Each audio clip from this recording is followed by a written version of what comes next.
Hey guys, what's going on? Welcome back to the channel. So today's video got something I'm really stoked about, and these things are basically, if you're into coyotes and into Mustangs, what I found is basically the holy grail and one of the most rare parts and modifications that you can find for your coyote car. And what that is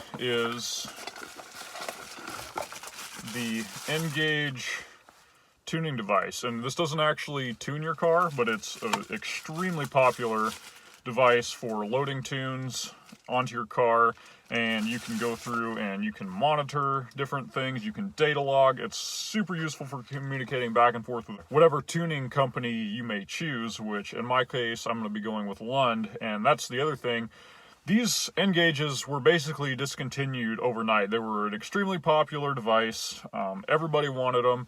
And then the next thing you knew, they got involved with some stuff with the EPA, and the next thing you knew, they were just, boom, gone. Overnight, discontinued, and the price of them shot up through the roof. Nobody was willing to let theirs go. So it's extremely rare to find them, and especially for a good price. I've seen these go for upwards of anywhere from $800 is considered pretty cheap, and then you're looking at well over $1,000, and that's if you can even find them at all. So I picked this one up, and it was actually 450 bucks. Now, let's say 4 years ago, that was pretty much brand new price for these. These went for about $500, but now it is absolutely unheard of to find one for that cheap. So I think the guy that I got it from didn't really know what he had. I thought it was almost a scam at first, but checked everything out with Lund, and this thing is completely unlocked, never used. So I'm super stoked about it, and I think it's really going to be what I needed to take my car to the next level. Obviously, you can still get tunes. Like I said, I'm going with Lund. That's just who I prefer. I really like what they do. They've got so many records, and in my opinion, they're the best for a reason. People can argue whatever they want, but you can't argue with the statistics and the records that are out there. So I'm going to be going with them. Like I said, you can get their RTD device and get it tuned that way. This one I like just because it's super clean looking. You can mount it any number of ways up on your dash or whatever you may want to do. In my case, however, I am not going to go with the dash. I've already got these two gauges here. There was my boost gauge, and then I had that AFR gauge, which I'm going to actually get rid of that thing because, like I said in the previous video where I installed it, the thing is completely useless.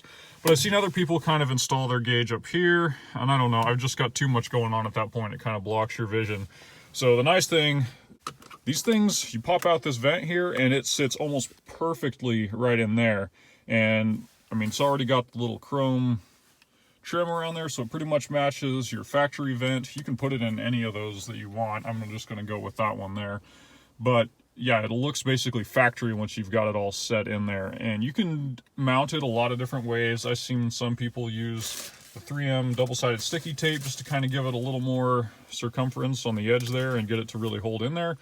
Some people use zip ties. They do make special kits that you can pop in place of your old vent, and then this snaps right in there. I think I'm going to probably go for the sticky tape or zip tie method just for now, just kind of see how it sits in there. But yeah, let's go ahead and get to it.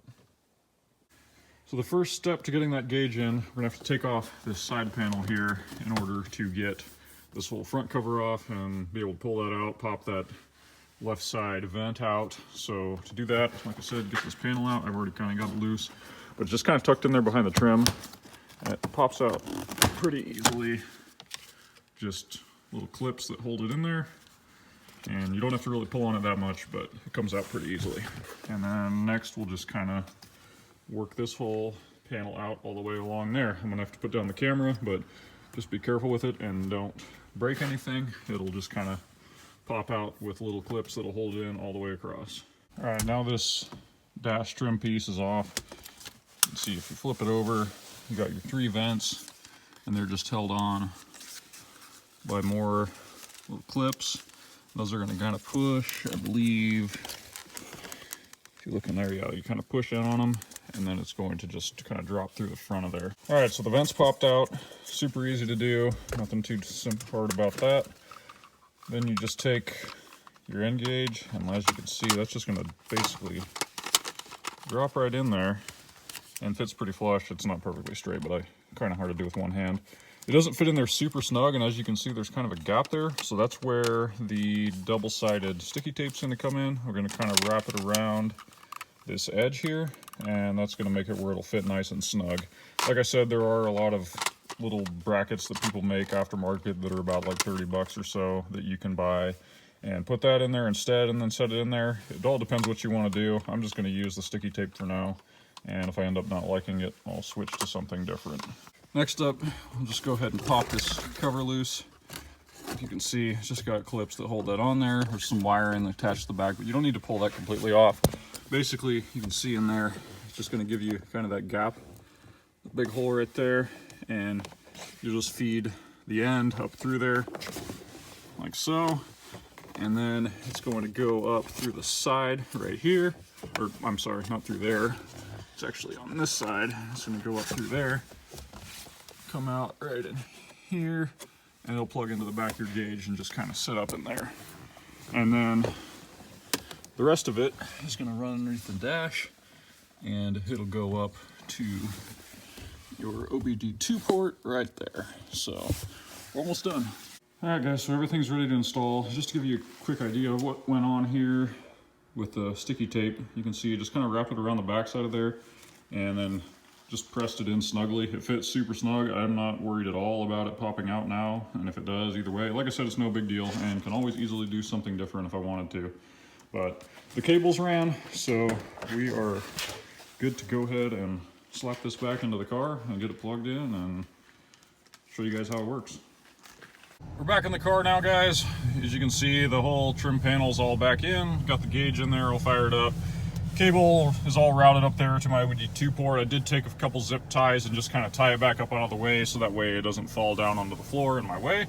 But everything's working just fine. We're not going to go in and show you anything on the NGauge. There's lots of videos on that. If you guys do want to see a tutorial on how to run through this thing, we can definitely do that. This was more just meant to be an installation video.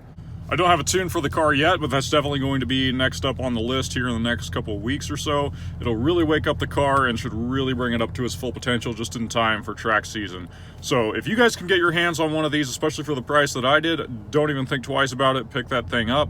They're only going more up in value, and until another company puts out a tuning device that is comparable to how easy and just user-friendly and capable that these devices are, they're gonna continue to be the most sought after tuning device for Coyote Mustangs that there is. Anyway, guys, that's all I got for you for this video. If you have any questions that I didn't cover for the installation process, like I said, it's pretty straightforward, but feel free to leave me a comment and I'll be more than happy to help you guys out. Otherwise, I'll catch you guys in the next video.